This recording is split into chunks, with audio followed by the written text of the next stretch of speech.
On behalf of the Reconciling in Christ team of Emmanuel Lutheran, I want to thank you all for coming here. This is just an awesome turnout, and it's an important conversation today. Welcome, everybody. I'm especially grateful to welcome our speakers. Kathy Rogers is a retired pediatrician, an old friend, and a good Lutheran. But I don't drink coffee. That's all the part that I failed. That's too bad. We love you anyway, Kathy. And so she's going to be speaking from her experience as a pediatrician for years and years and years here in Missoula. We are also, just delighted. We hardly need to welcome Greg and Carol Karlsgodt. Greg is the pastor emeritus here at Emmanuel, and Carol is his wonderful partner and wife. And they'll also then speak about their experience of learning to welcome their trans grandson. So, but Kathy will start, and Kathy, it's all yours. All right. A couple of things that I want to share, and I hate it when I have people behind me. So I should go stand behind you guys so that you know. Maybe you could stand over there. No, but we've got them. You're on camera. You're on camera. So I'll just turn around every now and again. And if you have a question, tap me on the shoulder or something. Okay. I'm going to send these around, and they can stay here. They can be reproduced. They are information for you in a variety of forms. Some of it comes off of the American Academy of Pediatrics website, where you can go. Some of it comes off the Human Rights Campaign website, stuff about parent to parent, but it's talking about gender diverse and transgender. And then this is a book that I used years ago when there were still even more questions than there are today. It's a transgender book that can be ordered. Anyway, so I'm going to just pass these around. Feel free to look at them, share them, keep them. Pastor Molly can have them in the office, and they can just be passed around. And then the front page just has some links and stuff too. So the other thing that I'm just going to share now is that I'm still a paper person. I still like a book. And so these are books that I have found over the years to be very helpful for me. This one is really new. It's called Uology, and it's about puberty. It's about your body, and it's written for our children, our grandchildren. And you can get it off the American Academy of Pediatrics website, but it is written as we are a spectrum and being gender neutral. And it's a much better approach than the binary approach that we've always used and that we're all used to. And that's where our comfort has been. So it's a nice place to begin, and then you can share it. You're probably familiar with Transforming, written by Austin Harkey, who is a Lutheran minister, and it's a good read. And then my personal favorite, Shameless, Nadia Bolz-Weber. And those have all been very helpful for me. Nobody taught me as a physician how to take care of transgender kids when I started in medicine, because we didn't have that name. We're all being exposed to new language and sort of the next step forward. And so it's just a journey. And I think it's been said so many times that you probably all know it, but what you don't understand, ask. And I do this all the time, and I do it with kids in my practice. And early on, I had kids who didn't fit anywhere. And sadly enough, what I had probably wasn't nearly helpful enough. And there's some of those kids that still live in my brain who I know went on to be miserable, depressed, suicidal, and despite the fact that their parents tried. But at the time, we didn't have good mental health folks. We didn't have good medical help. We do now. And we continue to mount evidence-based research that tells us we're on a spectrum. Female, male, and a whole lot in between. And I think if we all examine our lives, we know that deep inside, it's just, we've had a lot of dogma sending us forward. And the same thing has happened in medicine. And so over the years, my practice kind of evolved. And I was the pediatrician who, because I adopted children, I saw a lot of adopted kids in my practice, and which opens up a whole new world. And other people who didn't have adopted children didn't understand what that meant. And more research was done and more came forward. I have a brother who's gay. I watched my father, by his failure to love and accept him, almost kill him. Alcohol, suicide's attempt. And I vowed that I would never, ever do that to a child of mine or any patient of mine as I moved into medicine. I am a mother of a young man who is gay, and he is brilliant. And he has done beautifully because, one, his uncle was out to him when he was younger. Two, when it was clear he was trying to decide if he should out himself, and I sort of said, okay, honey, what are you? Gay, straight, bi, where do you roll? And his first response to me was, bi? I said, great. You still can't look at the porn on the computer. Oh, okay. Well, maybe I'm gay, Mom. Okay. I said, I don't care what you are, but there are things that are good for you and things that are not. And that's where we roll. And he is well adjusted. He took a lot of flack. And if you have anybody in your family who doesn't fit the norm, regardless of whether it's their gender identity or what they want to do in life, you know how much flack people get. And I will tell you, as a physician, what I come back to every family with is your love, your acceptance, you're allowing people to be who they are, keeping them safe is absolutely essential, because then they can get down that road. And that was my job as a pediatrician. I had small children who came in and who very clearly said to me, I'm not a boy. I am not a girl. There's a lot of kids who come in who, they come in wearing their cape. They come in gender expression that doesn't match the sex they were born with. And we've all had them, 2- and 3-year-olds. We let them dress up. We don't get crazy about it.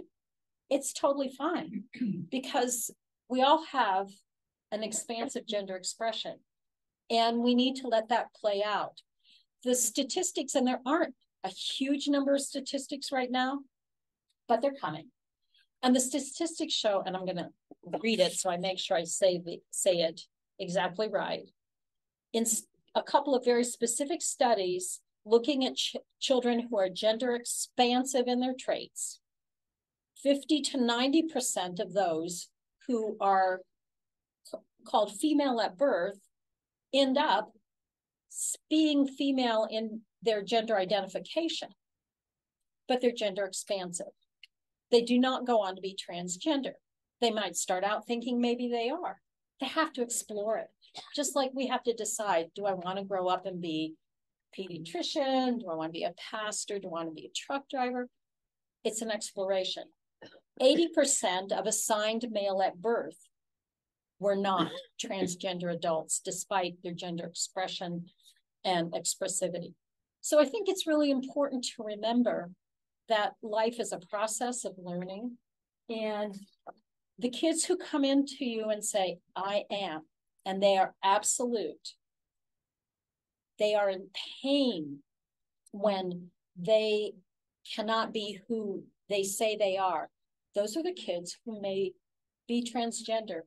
And those are the kids we need to support, because the data is in. And Pastor Molly said it beautifully in our sermon today, which is when we don't support, those people go on to be depressed, suicidal, alcoholic, drug addicted, looking for a place where they can be comfortable inside themselves.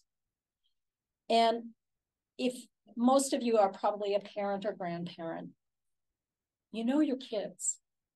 And I can't tell you how many parents would bring their kids in and say, I know, something is different. How can I help them? So my role as a pediatrician was to help them get there. And I learned, I had one family in which I had a very assertive type A mom. She was amazing. She's the kind of person we all kind of sit down and walked into my office and said, she's a girl. I know she was assigned male at birth, but she's a girl. And we've got to do something about this. Because when this child was about 9, made it real clear to her mother that she was not a boy and she was not going to live like this. And at that point, that was, I want to tell you, it was like in the early 2000s. And we were aware, but I still didn't have a lot. And so I started looking and I said to Mom, this is going to be a journey between us because there's so much I don't know. And she was already all over it. She was on the internet. She was making phone calls to UCLA. And this young lady is trans. She has fully transed. And there's a whole lot of language, which is in all the books. And just when we pick out certain words and that we want to use, and they say, oh no, we don't say it that way anymore, and there's a new word for it. It's not any different than the iPhone. You just roll with it.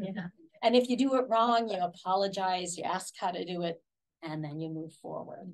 And so that's what I did. And I can remember being on the phone as we struggled with insurance companies to get these kids medication. And I will tell you that puberty blockers are just essential. They are so important. And it is so important that we support our medical people and our families in getting these for the kids. What we need to do is let gender expression happen in whatever form when these kids are at an age where they can learn. And then if it needs to change, if they go, okay, I'm happy with my body, I'm queer, or I'm not happy with this. Don't make me have breasts. I will kill myself if I have breasts. And they will, or they will certainly try. Testosterone and estrogen, hormonally, once they hit us, have to be undone surgically. Once that Adam's apple forms, it has to be shaved. Once the breasts grow, they would have to be removed. Once testosterone flows and the beard and the hair begins to be more masculinized, it's a whole lot of medical lasering and dermatology. So if we can give those people, those children, the opportunity to kind of figure out where they want to be, then we've bought them time. And that's all it does is buy time. It doesn't hurt them. And I truly believe kids know. My brother says, when I was 5 years old, I knew I was queer. He said, I knew it in the core of me. And I certainly could tell by the time my son was 2, I was pretty sure he was going to be queer, maybe trans. I didn't know. It was okay. The hard part for us as parents, as caregivers, is we have to grieve our loss. And that's one of my jobs, to help people, grandparents, families, grieve our loss. And then find a good place to be so that you can embrace that child and make them whole so that they can do well. And parents, grandparents, and I'm so interested to hear what y'all have to say, are essential, but community and church. Our churches have been so at fault for causing the pain and misery. And we need to not be there. Our communities, our schools actually are doing better, and there are whole programs for schools, and there's places where you can find programs for that. Hiding your identity, doesn't matter for what reason, is hard, and you can never be really you, and then you can never grow up. And being able to be who you are allows you then to focus on the other things you need to do, how you learn to read and write, how you learn to get along in the ski team, how you decide what you want to be when you grow up, and how you interact with the world around you to give kindness back to the kindness you've gotten. So everything that we do that helps plant the seed makes a difference. And so that was my job. And it's, I mean, even now, I've run into the trans woman that I took care of as a trans teenager. And it's pretty sweet sometimes to see her, and we just smile at each other, and we know you don't out anybody unless they ask you. And I never do that. So you always remember that, just like you don't tell everybody what the guy next door makes in his 401k. You know, it's just those little things.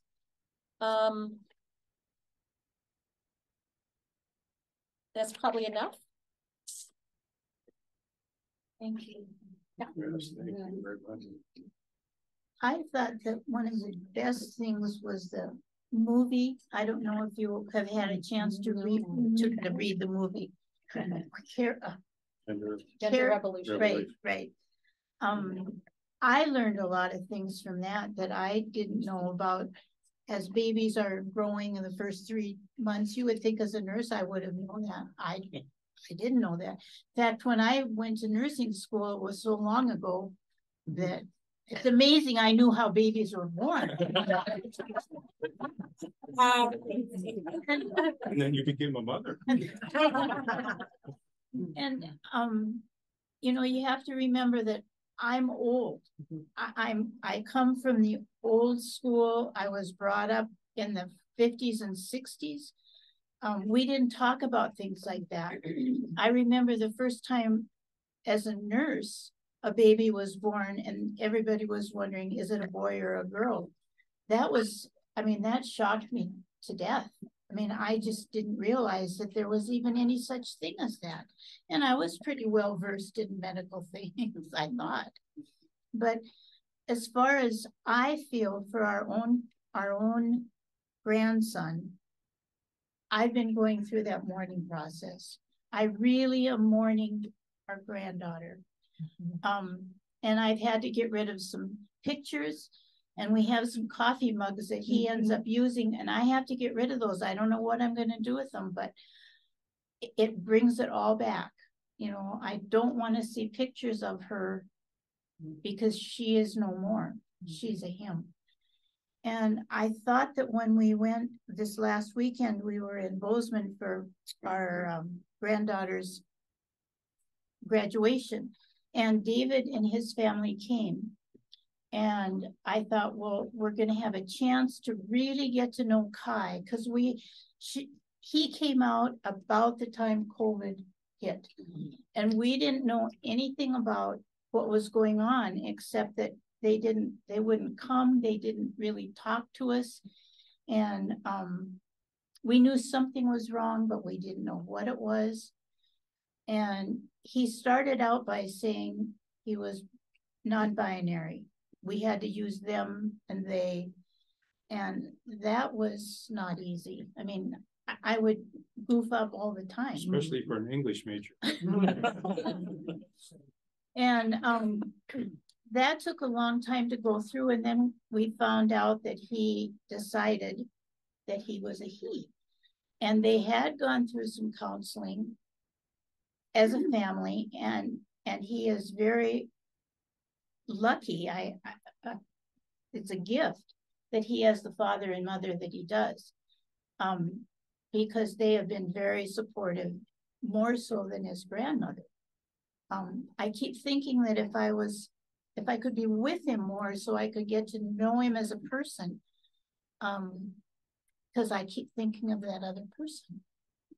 And he has always been edged toward depression. His folks keep saying, well, he's doing better, he's doing better. Well, so I thought, good, when we're together all next week, I'll be able to see. And we didn't really have a chance to get to know him. And that was very hard for me. He was polite. He was involved with the other kids. They didn't seem to have any problem with it. He's going to school in Seattle. They're from Seattle, which is the school he's going to, he's very well accepted. He has friends from, old friends and new friends that accept him as him. But I've tried reading books. I haven't been able to talk to any other grandparents because I don't know anybody. It's not something you go out and say, well, do you have a trans person? I mean, it just isn't like you had said, you don't do that. But, and then I think, well, am I being too hard on him? He has gone through testosterone. He did have his breasts removed. I had to laugh because before we went to graduation, he asked his dad if he could have a new razor blade because he was going to shave. And I thought, he doesn't need to shave. But he felt good about it. I mean, he had to shave. So you can tell that he's transitioning, but he's still very depressed. And he was doing better in school, and now he's not. So I'm real concerned about what's going to happen. He goes off by himself. He's very tired all the time. It's not how you want your grandson to be. I don't know what else to say, except I think I'm more emotional than Greg is, but it still bothers him. You're able to talk to him more. Yeah, it is hard. I mean, it's a new identity. He used to be a very blonde, beautiful girl and interested in stylish things for girls. He's very creative, a good artist.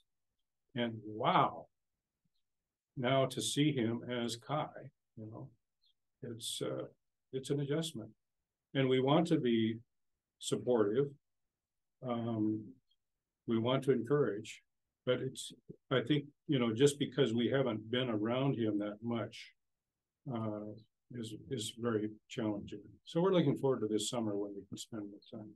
But we looked forward to last summer when we could spend more time, and it didn't really work either. So if anybody has any good suggestions, I'm open to them. I mean, it's really hard, and it's really like Greg said, he was a beautiful, blonde, talented, involved girl. And now he's a very depressed, black-haired boy. But he's more at peace. That's what his folks say. Yes. Yeah, he's more at peace. They have noticed that. And he's in counseling. Yeah. Which is important. Can I ask what age frame we're talking about? Yeah, that's the other thing. It was during COVID and he had just turned 15. Okay. What? And I kept thinking, oh, it's just a phase. I know that that's pretty typical of parents, well, maybe not parents, but grandparents. Or he always has been the kind that if this was cool, you did it. You wore the right kind of necklace and you wore your hair the right way. And so I kept thinking, maybe it's just a process that was before he became a he. But now I think it's pretty, he is a he. And I have to learn to live with that and to honor that. Patty? Have you written him a letter? Well, I've written in cards, you know, when we've sent him birthday gifts and Christmas gifts, but I haven't really written. I don't feel comfortable in doing that. Our son warned us about putting our grief on him, which I can understand. Yeah. We have to do that. Yeah. We have to own our grief. We have to go through it because he's having all he can do. Now he has a grandmother in Florida who is a very devout Catholic, and even though she has a gay daughter who's married to her wife, it was very difficult for her to accept this. But she did spend, I think it was like 10 days or so. Well, she had COVID, but had a good time with it, with both the kids. So, and we've talked to her on the phone. You know, we can share things back and forth in terms of our own grieving and acceptance. So we're encouraged, you know, that she's had a better experience. It's a process. She has a younger sister. He has a younger sister. That's one of the things that they keep saying don't do. And I find myself either talking to David and Christy saying the girls, or, you know, rather than the kids, or I'll say Sydney. And they say that's just really devastating for the person that's transitioning to hear their old name, their dead name. That's it, they're dead. And that's why I say looking at pictures, it's really hard for me, you know, to look at. And we've had some wonderful times with all the kids. And now it's completely different. Did you have a good relationship? Did you see your grandkids a lot? I mean, not as much as somebody that lived in town, but and they would all get together and they had a good time as cousins, and they're all about the same age. But like I say, the cousins, it doesn't seem to bother them. They talk about it and seem to take him in stride. And his sister, really does. She was the first one that he came out to before he even said anything to his mother and dad. And Patty? Would it be bad if you kept some of the pictures of? Well, I'm going to, but as a girl, I don't. You love both, but I don't want to have them on the wall. I don't think that's appropriate. And but you'll still keep. Oh, sure. Okay, sure. I talked to somebody the other day whose daughter is transitioning to a son. And she said this was one of the hardest things for her too. She said that she came to realize after a long process of grieving stuff, that she had a beautiful daughter for this many years, and now she has a beautiful son. You know, just made it. I got the best of both because she only has one child. You know, she said that was her reality of it. You know, and I thought that was kind of amazing because that's got to be a very hard position to be in, and she's still trying to accept it. My reality was she as a girl, she was she was easily depressed, even as a little kid, and almost on the one end of the autism scale. There were big things that she just couldn't handle.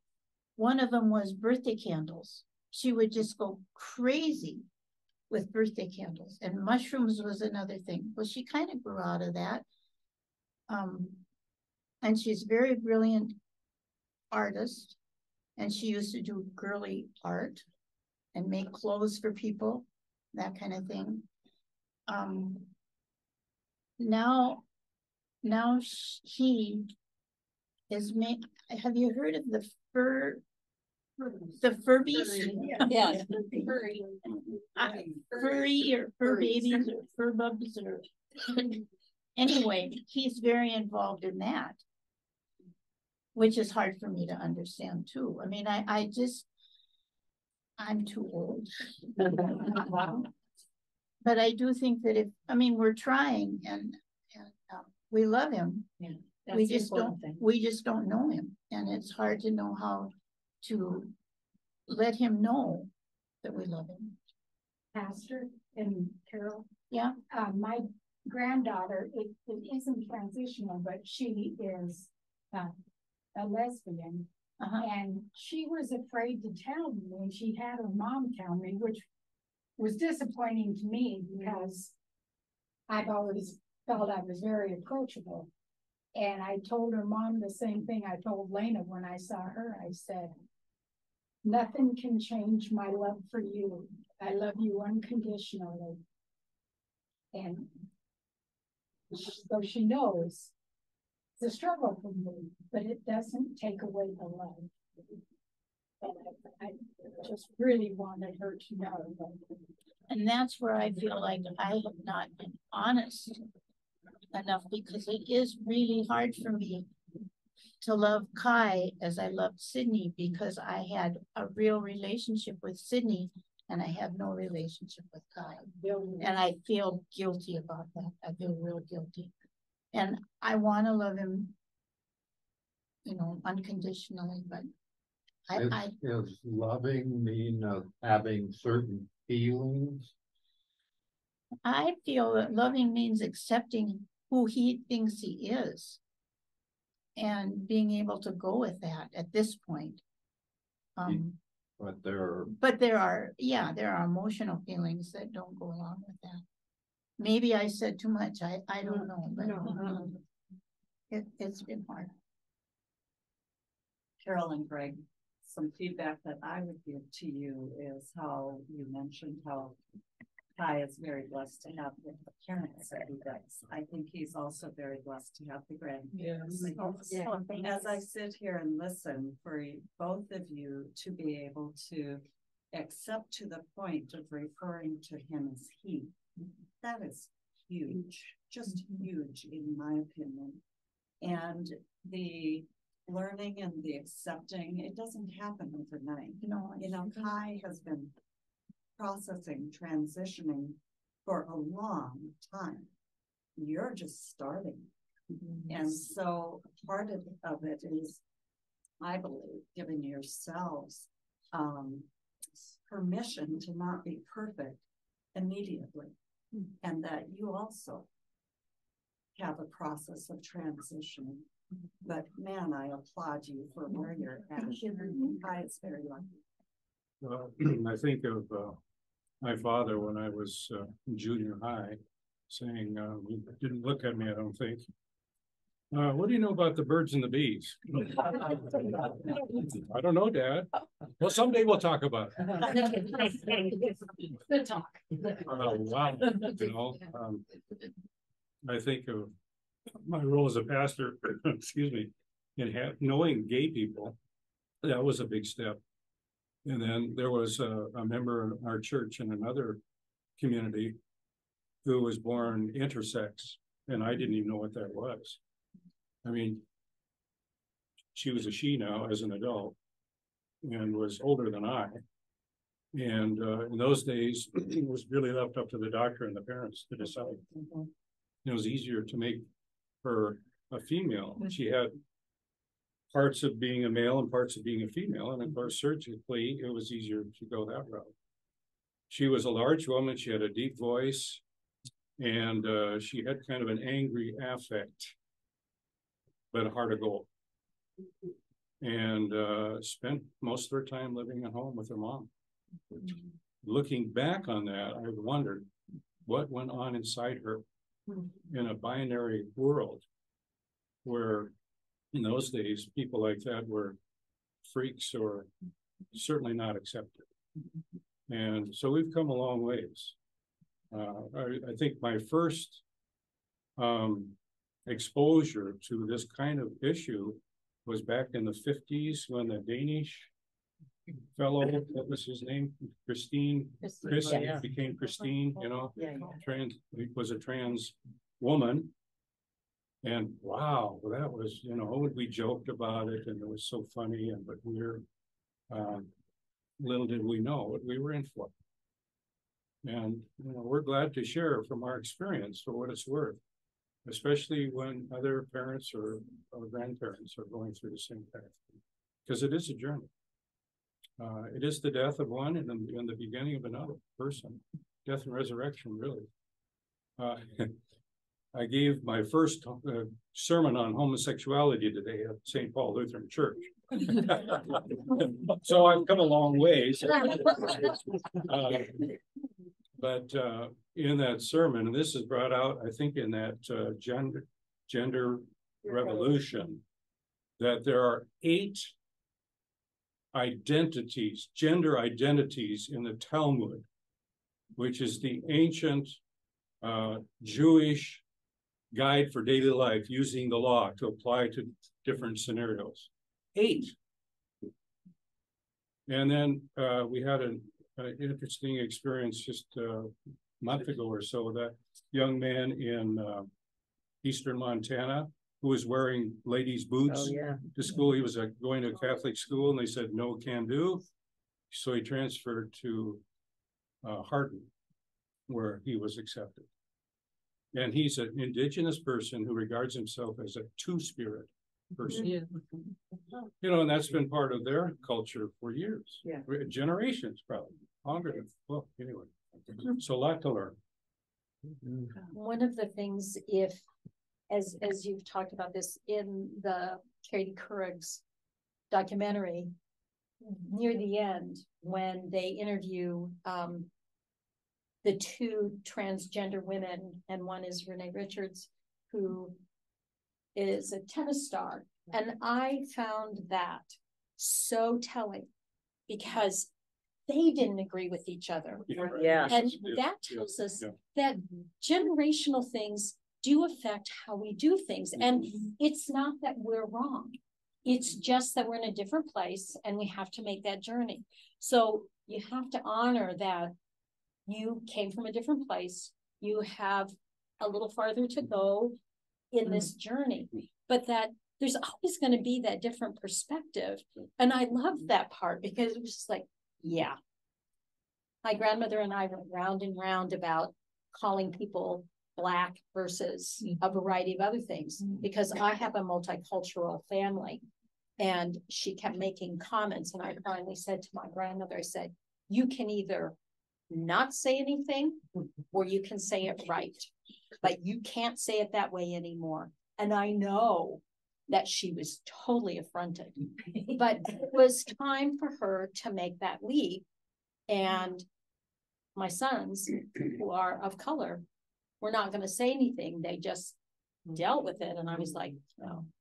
So I think that's the one big takeaway is our role is to acknowledge maybe we don't have the same comfort, but that we do recognize when things need to be done differently, and to say so, and to not accept jokes, to not accept treatment.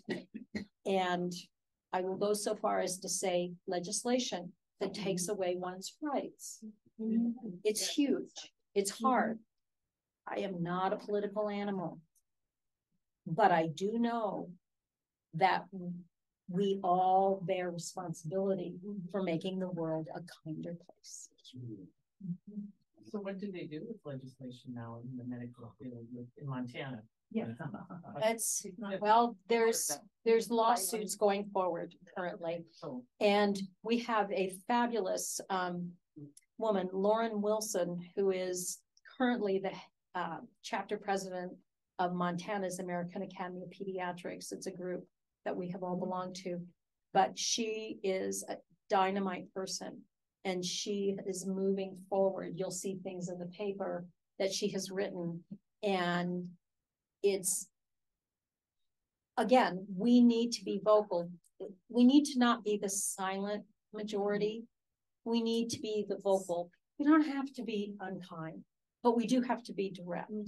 We have to be out there, and I don't know, maybe not Lutherans, but Norwegians, my husband's background, you know, we're always the sit stoic kind, and we don't say things. We can't live there anymore. It makes us comfortable, but then what we watch out there makes us uncomfortable. We need to get a little uncomfortable. And the minorities being very loud. Yeah, and that's the thing that's not fair, is we are letting them do that. I just wanted to share that I live out in the Bitterroot Valley, which is very and intolerant, and Kelly and I, my husband, have decided that we're not going to hide anymore. We We have a great big flag that's a rainbow flag that says everyone is welcome here. And we have little flags along our fence that abuts the road that are Ukrainian flags as well as the BIPOC flags. And we have a other little flag that says hate has no home here. We're just going to be out there. And if you have a problem with it, come talk to us. Because you know what? You're welcome here to have an open, honest discussion with us about why you stand where you stand and why we stand where we stand. Because Jesus said, love one another. Not love one another unless you're gay or unless you look like me, you know. He said love one another. And that's all we are called to do is love one another. So, I mean, it's just, my godson is trans and his mother is evangelical Christian and does not accept him as he is.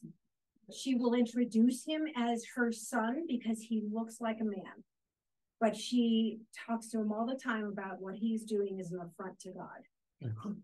And he's a wonderful human being. He's got a master's in psychology and he's always been a very joyful, happy person. So he understands her and he accepts her the way he is, but he is going to continue to live his truth as a man.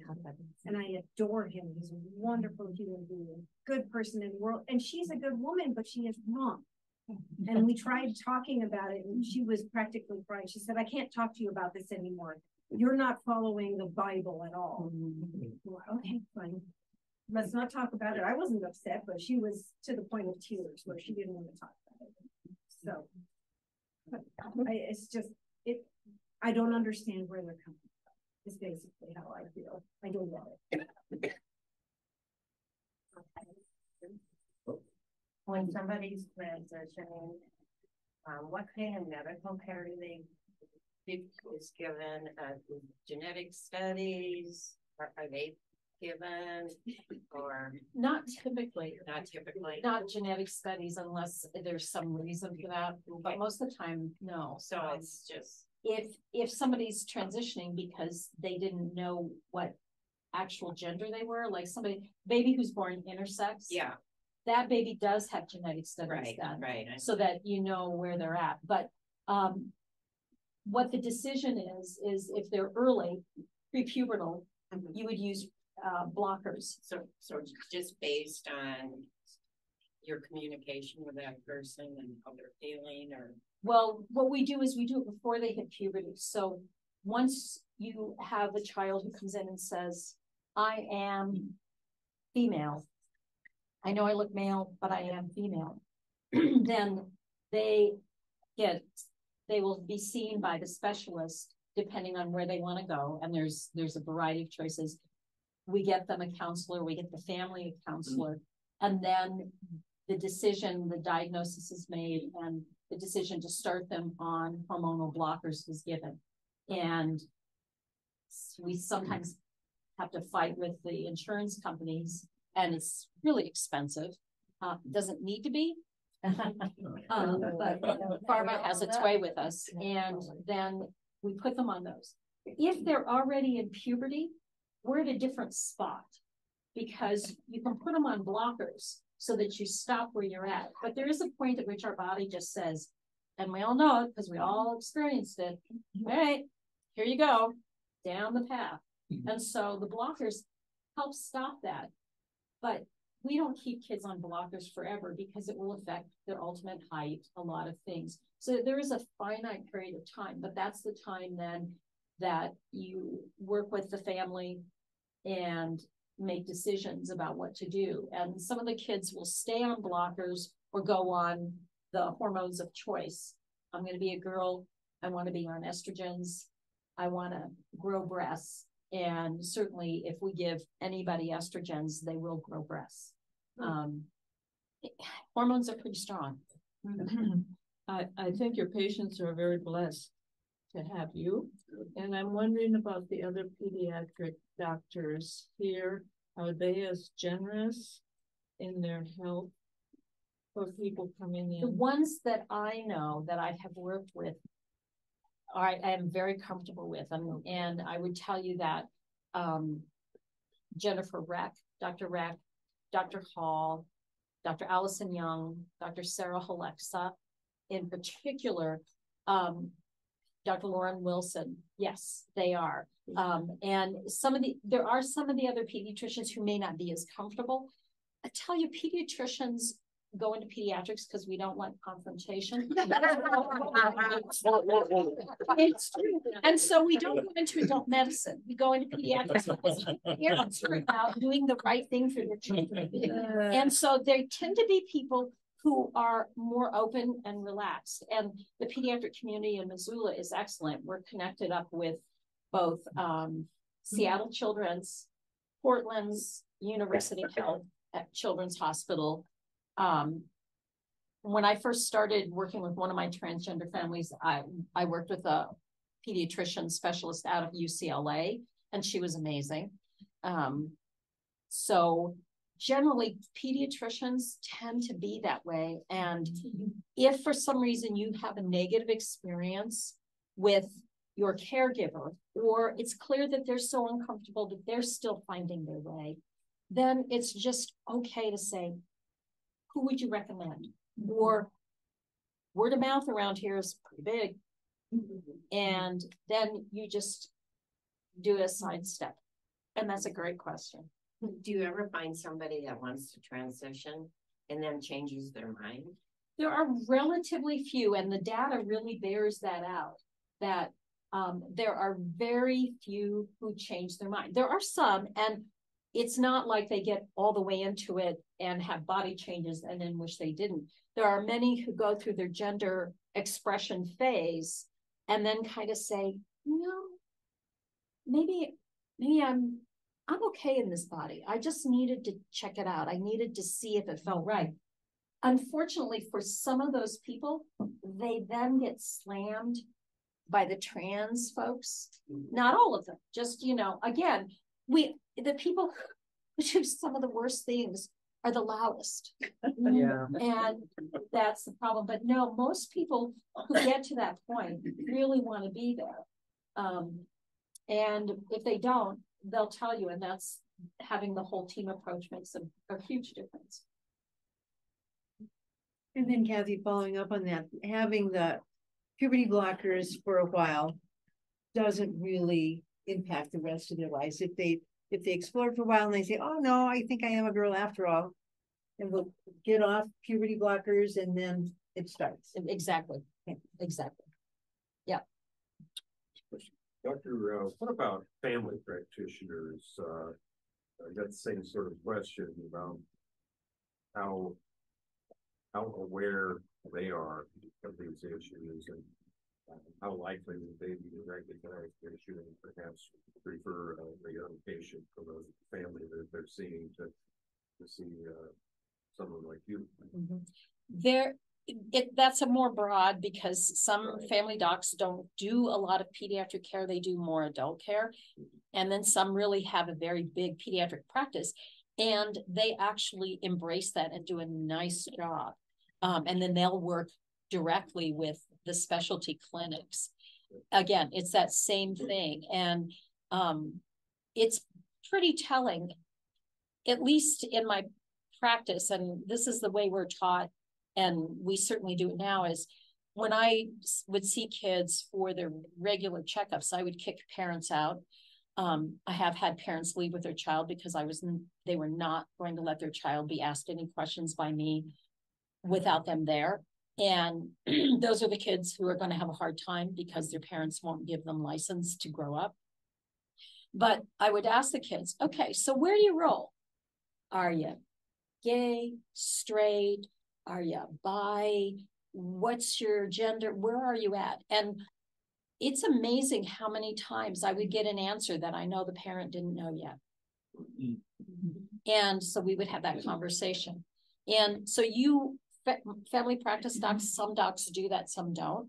And I would tell you that what you want to do is say to your family practice doc, are you comfortable exploring these issues and being there? Or is this something that you feel like, and I will tell you, there's certain things as a physician I didn't like to do, and I just didn't. I could never take off an ingrown toenail. I will tell you that trying to inject a numb and toe digit was my undoing. But I had a partner who loved doing them and did them well. So I let them do them. And that partner did not like to do anything to do with GYN. And so I would just take care of those issues for that partner. So, you know, sometimes a group does it well. Yeah.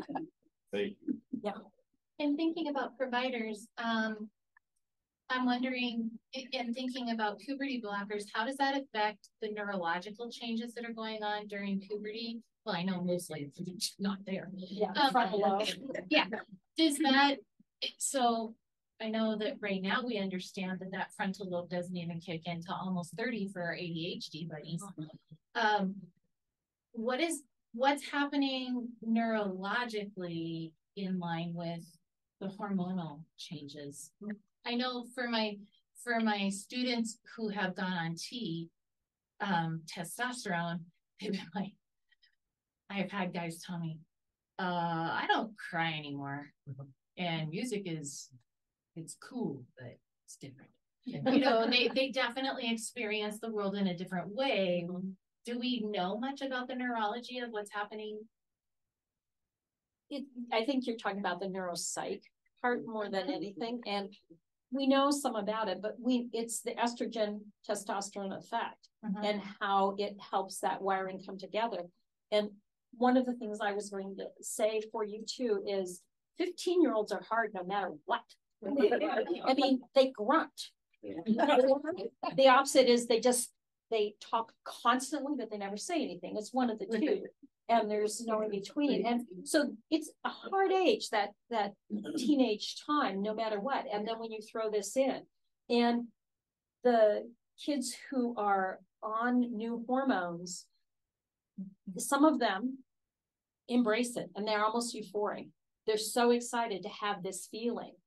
But you all know that even the kids who are not being reassigned gender, who are just going through puberty, and the estrogen effect of, I don't know why I'm crying, or the testosterone effect of, I'm so mad I want to kill somebody and I don't know why. I mean, testosterone makes for rage. Estrogen makes for this emotional. It's what it does. And so they're both going to have that effect, and we know that. And so then it adds to that. And if they're already, you know, have anxiety, they're already on the spectrum, if they have not had a nice, smooth pathway up to this point in time, it's like walking a tightrope. And so it takes a lot of help and support to get them through that, and helping them to recognize that it's a feeling, but it's a feeling that you can be in the moment. And I tell people, I think mindfulness is huge. Learning to take that breath, to feel the anger, to feel the shame, to let it go, to not react, breathe, and then move. And that's a lot of our roles, is even on the inside. If I mean, Nadia talks about this all the time, how many times in her head she's screaming, oh my God, what am I going to say to these people? And yet she comes out with these beautiful things. You guys have all done that with your children, with your family, with your friends, with people you work with, is that moment where you take the breath and you just walk them on. I have another question as far as cutting. And why do they do that? I mean, there's a reason. It hurts now and immediately, and the other hurt disappears. Okay. I mean, because that's one of the problems that we've had with Kai. Yeah. And cutting is a way of having an immediate reason to have pain and focus so you shut the other things out. And it sounds crazy, and yet it's not, because anybody who's gotten to that point will tell you, I just need to not be in the rest of my head because it's too much. It's like opening up your email and you've been spammed, and you just go, I can't deal with this. And you just want to close it all down. And so, you know, that cutting is part of it. And some kids don't cut, but they do things to hurt themselves emotionally, whether it's drugs or alcohol or sex. Some of them just put themselves out there, and they've got to find that place where they can take a breath. Well, thank you. When you have somebody who is very in the binary mindset, what is the most helpful way to ease either them or the conversation into that that's not how the world is? Do you have any recommendations? Well, I would tell you that finding what touches their life and is important to them, and then taking it from black and white to rainbow, using that example. And it has to be really individual. There isn't one answer, but this is my weird analogy. I can never get Aaron, my son, to do his spelling words. And when I tried to get him to do them, he just didn't think they were important, until I learned to make the spelling words in sentences with either the word soccer or boogers.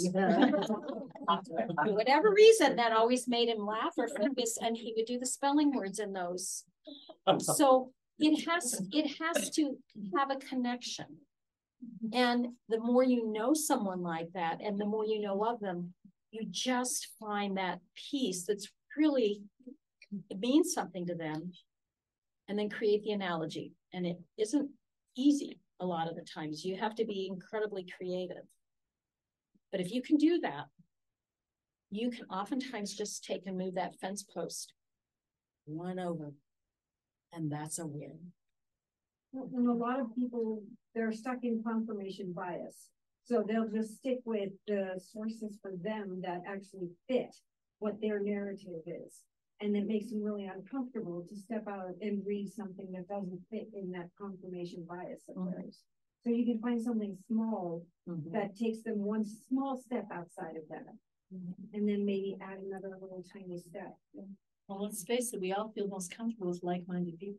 Of course. You know, this is a great conversation because we're all like-minded, you know. Yeah. It's We're all about the same age, we're all the same color. Yeah. No, but we're all like-minded on this subject. We're all supportive of this, you know. But maybe we're not. Maybe we're not. Maybe Yeah, we're not. see, See, I don't know. That's true. That's true. I wanted to say that I've been looking at some resources, and there are resources out there to do blessings for those who have transitioned and have a new name.